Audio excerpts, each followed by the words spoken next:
अस्सलाम वालेकुम रहमतुल्लाहि व बरकातुहू। तो आज हम अपने किचन में बनाने जा रहे हैं ब्राउनीज़। अगर आज से पहले आपने ब्राउनीज़ ट्राई नहीं की है तो इस एक बार की वीडियो देखने के बाद ही आप बिल्कुल अच्छी ब्राउनीज़ बना सकेंगे। बस आपने एक छोटा सा काम करना है, आपने काम ये करना है कि मेरे साथ रहना है, साथ नहीं छोड़ना है। आज मिल के बनाएंगे हम ब्राउनीज़। तो ब्राउनीज़ बनाने के लिए मैंने एक रूम टेम्परेचर के अंडे को तोड़ के बाउल के अंदर डाला है।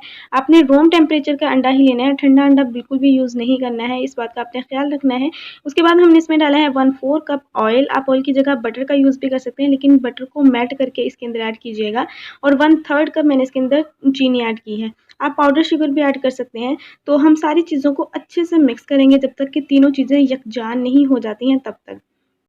4 से 5 मिनट हो चुके हैं मुझे इसको मिक्स करते हुए। तीनों चीज़ें अच्छे से मिक्स हो गई हैं, यकजान हो गई है, शुगर जो है वो अच्छे से मेल्ट हो गई है और कलर भी आप देख सकते हैं चेंज हो गया है। तो अब हम इसमें डालेंगे dry ingredients. Dry ingredients add करने के लिए सबसे पहले मैंने इसके ऊपर छलनी रखी है और इसके अंदर हम डालेंगे 3/4 कप मैदा और 1/4 कप कोको पाउडर।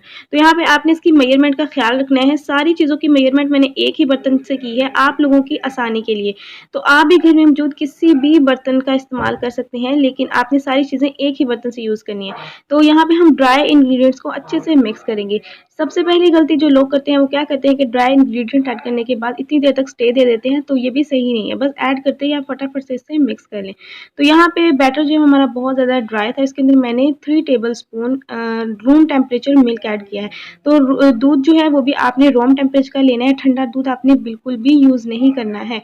3 टेबलस्पून दूध डाल के हमने इसको मिक्स किया। तो बैटर मुझे अभी भी थिक लग रहा था, तो मैंने इसके अंदर 2 खाने के चम्मच और दूध ऐड कर दिया और टोटल 1/4 कप प्लस 1 टेबलस्पून इसके अंदर दूध गया। दूध ऐड करने के बाद हम इसको अच्छे से मिक्स करेंगे और इस स्टेज पे हम इसके अंदर डालेंगे बेकिंग पाउडर। तो आधी चाय की चम्मच हम इसके अंदर बेकिंग पाउडर ऐड करेंगे और 1/4 टीस्पून या 2 ड्रॉप हम इसके अंदर वनीला एसेंस के डालेंगे।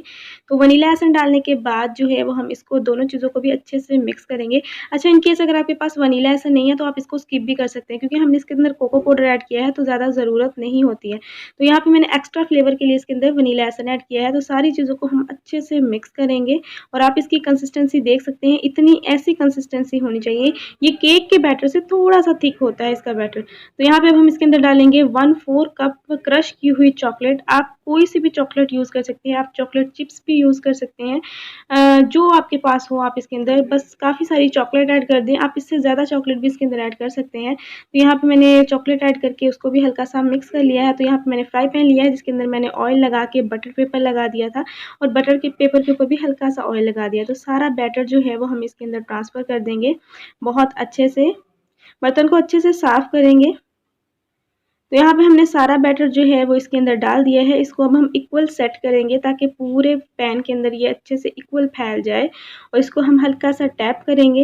टैप करने के बाद क्या होता है कि इसके बबल्स जो हैं वो सारे निकल आते हैं। तो इसको टैप किया है हल्का सा और इसको हम ले चलते हैं तवे के ऊपर। तो तवे को मैंने 5 मिनट पहले ही प्री हीट होने के लिए रख दिया था हाई फ्लेम के ऊपर। तो हाई फ्लेम के ऊपर तवा अच्छे से प्री हीट हो गया।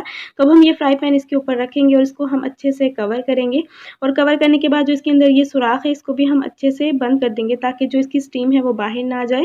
अच्छे से कवर करने के बाद हम इसको 2 मिनट के लिए हाई फ्लेम पर और 20 मिनट के लिए बिल्कुल लो फ्लेम पर इसको बेक होने के लिए रख देंगे। आपने 20 मिनट से ज़्यादा इसको बेक नहीं करना है, वरना ये जल सकती हैं। बस 20 मिनट के लिए ही इसको बेक करेंगे, 20 मिनट में ईज़िली हो जाता है। तो यहाँ पे 20 मिनट हो चुके हैं और हमारी ब्राउनीज़ जो है वो बिल्कुल रेडी हो गया है। फ्लेम को मैंने ऑफ किया है और इसको अब हम अच्छे से ठंडा कर लेते हैं।